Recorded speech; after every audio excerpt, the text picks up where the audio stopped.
नमस्कार। कहानी संग्रह में हमारे सभी दर्शकों का हार्दिक स्वागत है। दर्शकों, आज हम श्रावण माह माहात्म्य का चौथा कल्याणकारी अध्याय श्रवण करेंगे। भगवान भोलेनाथ बोले, अब मैं आपके समक्ष धारण पारण मासों उपवास रुद्रव्रती कथा का चौथा अध्याय का वर्णन करूंगा। प्रतिपदा के दिन से प्रारंभ होकर सर्वप्रथम पुनरावचन करना चाहिए। इसके बाद मेरी प्रसन्नता के लिए धारण पारण व्रत का संकल्प लेना चाहिए। एक दिन धारण करें, दूसरे दिन पारण करें। धारण का अर्थ होता है उपवास और पारण का मतलब होता है भोजन करना। श्रावण माह समाप्त होने से पहले पुण्यार्चन करना चाहिए। इसके बाद आचार्य तथा ब्राह्मणों को आमंत्रित करना चाहिए। इसके बाद महादेव व पार्वती की प्रतिमा को जल से भरे घड़े के ऊपर स्थापित कर रात्र में भक्ति पूर्वक पूजन करना चाहिए तथा पुराणों को पढ़कर रात्र काल में जागरण करना चाहिए। प्रातः काल विधि पूर्वक हवन यज्ञ करना चाहिए। त्र्यंबकम मंत्र से तिल मिश्रित चावल से आहुति डालनी चाहिए। इसी प्रकार शिव गायत्री मंत्र से तिल मिश्रित चावल की आहुति डालें और पुनः ओम नमो शिवाय मंत्र से खीर की आहुति प्रदान करें। इसके बाद पूर्ण आहुति देकर होम शेष का समाधान करना चाहिए। इसके साथ ही आचार्य की पूजा कर ब्राह्मणों को भोजन करा दक्षिणा देकर विदा करें। इस प्रकार उद्यापन संपन्न करके मनुष्य ब्रह्म हत्या जैसे पापों से मुक्त हो जाता है। हे मुनि कुमारों, अब श्रावण मास के उपवास की विधि को ध्यान पूर्वक सुने। प्रतिपदा से ही इस व्रत का संकल्प लें। स्त्री हो या पुरुष, इंद्रियों को संयम में रखकर यह व्रत करें। अमावस्या तिथि को लोक कल्याण करने वाले वृष ध्वज शंकर की पूजा षोडश उपचार पूर्वक करें। इसके बाद अपनी सामर्थ्य के अनुसार वस्त्र अलंकार से ब्राह्मणों का पूजन करें। इस प्रकार मास उपवास व्रत से मैं शीघ्र ही प्रसन्न हो जाता हूँ।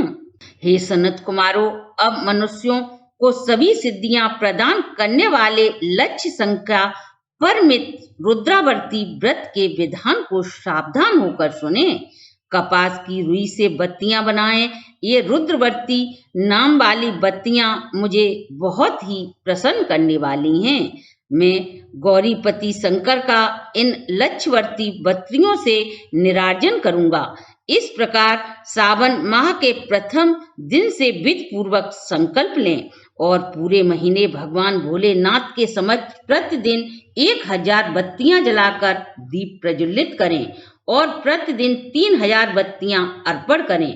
अंतिम दिन 13000 बत्तियां समर्पित करें अथवा एक ही दिन 1 लाख बत्तियां बनाकर जलाएं। प्रचुर मात्रा में बत्तियों में घी से भिगोएं और मुझ विश्वेश्वर का पूजन कर कथा श्रवण करें। सनत कुमार बोले, हे महादेव जगन्नाथ, कृपा करके मुझे इस व्रत का प्रभाव बताएं। हे प्रभु, इस व्रत को सर्वप्रथम किसने किया था तथा इसके उद्यापन की विधि क्या है? तब भगवान भोलेनाथ बोले, व्रतों में उत्तम यह व्रत के विषय में सावधान होकर सुने। यह व्रत सभी उपद्रवों का नाश करने वाला, कीर्ति तथा सौभाग्य देने वाला, पुत्र व पौत्र को समृद्धि प्रदान करने वाला है तथा शिव लोक में परम पद देने वाला है। तीनों लोकों में रुद्रवर्ती व्रत के समान उत्तम कोई भी व्रत नहीं है। शिप्रा नदी के मनोहर तट पर उज्जैनी नाम की एक सुंदर नगरी थी। उस नगरी में सुगंधा नाम की एक परम सुंदरी वीरांगना रहती थी। उसने अपने साथ संसर्ग के लिए एक शुक्ल निश्चित किया था। 100 स्वर्ण मुद्रा लेकर संसर्ग की शर्त रखी थी।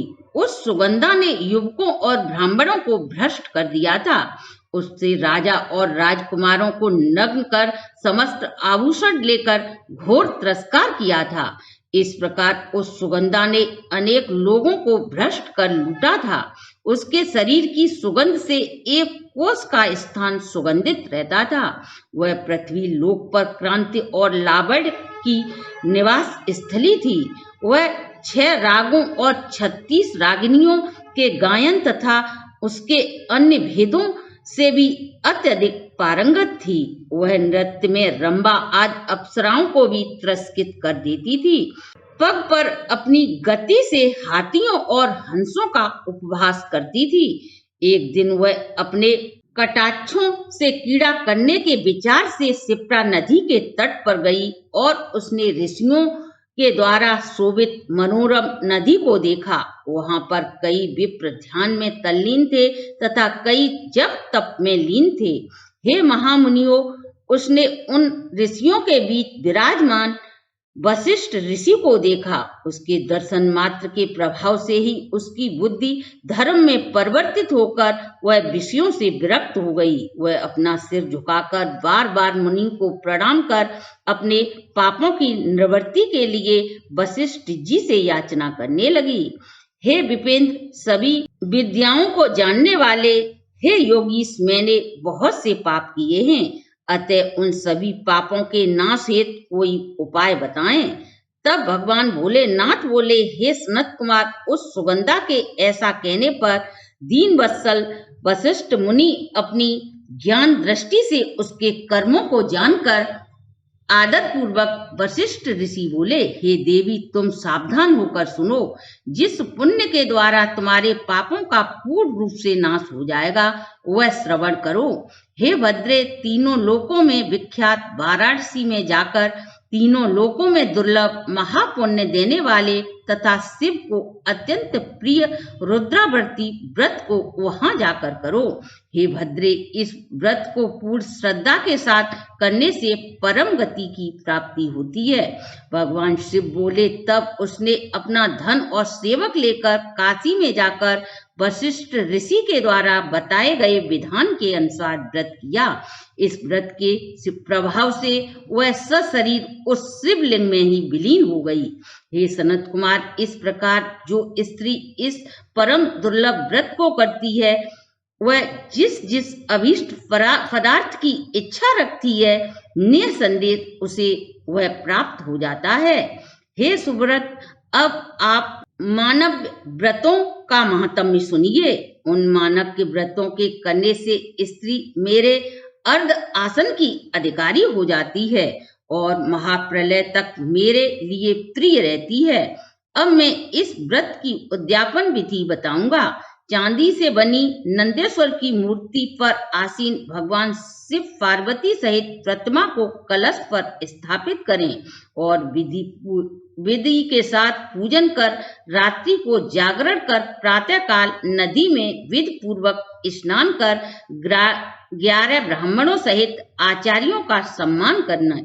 तत्पश्चात रुद्र सूत्र से अथवा गायत्री मंत्र या मूल मंत्र से घी धृत तथा बेल पत्रों से हवन करना चाहिए। इस प्रकार पूर्ण आहुति कर आचार्य की विधि पूर्वक पूजन करना चाहिए तथा पत्नी सहित 11 ब्राह्मणों को भोजन कराना चाहिए। जो स्त्री इस प्रकार व्रत करती है, वह समस्त पापों से मुक्त हो जाती है। तत्पश्चात विधान पूर्वक कथा सुनकर समस्त सामग्री ब्राह्मण को देनी चाहिए, जिससे हजारों अश्वमेध यज्ञ का फल प्राप्त होता है। इस प्रकार स्कंद पुराण के अंतर्गत ईश्वर सनत कुमार संवाद में श्रावण माह के धारण पारण मासों उपवास रुद्रवर्ती कथन नामक चौथा अध्याय पूर्ण हुआ। दर्शकों, आप आपके परिवार पर ऐसी ही कृपा भगवान भोलेनाथ की सदा बनी रहे, इसी विश्वास के साथ बोलिए देवादिदेव महादेव की जय।